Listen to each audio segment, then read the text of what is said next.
Hello மக்களே, எல்லோருக்கும் வணக்கம். நாம் இன்றைக்கி செய்ய போகிற ரெசிபி கல்யாண வீட்டு பைனாப்பிள் கேசரி தான் பண்ண போகிறோம். வாங்க இந்த பைனாப்பிள் கேசரி எப்படி செய்கிறதுன்னு இந்த வீடியோவில் பார்க்கலாம். இந்த பைனாப்பிள் கேசரி செய்ய தேவையான இன்க்ரீடியன்ட்ஸ் பார்க்கலாம். ஒரு கப்பு ரவை எடுத்திருக்கேன், அதே கப் அளவுக்கு சர்க்கரை எடுத்திருக்கேன். ஒரு கப்பு பைனாப்பிள் கட் பண்ணி வச்சுருக்கேன் பொடி பொடியாக. தேவையான அளவு முந்திரி பருப்பு, தேவையான அளவு உலர்ந்த திராட்சை, கொஞ்சம் போல் ஏலக்காயை பொடி பண்ணி வச்சுருக்கேன், தேவையான அளவு நெய்.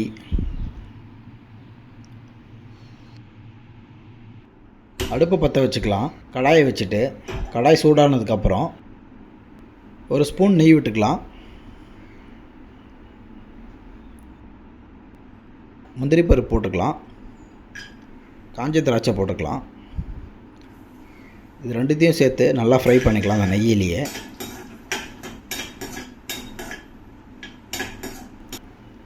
நல்லா ஃப்ரை ஆயிடுச்சு. இப்போ ஒரு கப்பு ரவையை போட்டுக்கலாம். அது நல்லா அந்த நெய்யில் ஃப்ரை பண்ணிக்கலாம்.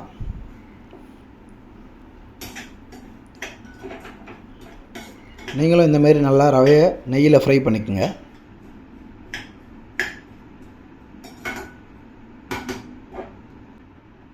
இப்போ ரவை எடுத்த கப்பில் 3 கப்பு தண்ணி ஊற்ற போகிறோம்.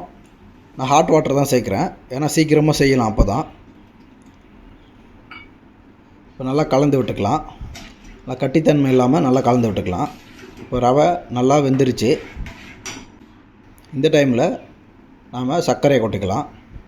நம்ம ரவை எடுத்த அந்த கப்பு அளவு தான் சர்க்கரையும் எடுத்துருக்கோம்.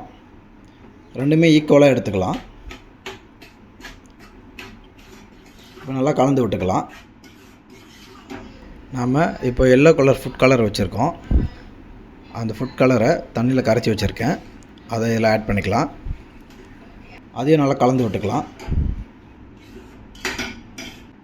ஒரு மூடி அளவுக்கு பைனாப்பிள் எசன்ஸை நம்ம இதில் ஆட் பண்ணிக்கலாம். இப்போ நல்லா கலந்து விட்டுக்கலாம். நாம் எடுத்து வச்ச ஒரு கப்பு நெய்யை இதில் ஆட் பண்ணிக்கலாம். ஆட் பண்ணி நல்லா கலந்து விட்டுக்கலாம். நெய்யும் அந்த ரவையும் நல்லா மிக்ஸ் ஆகணும். இப்போ நல்லா மிக்ஸ் ஆகிருச்சு.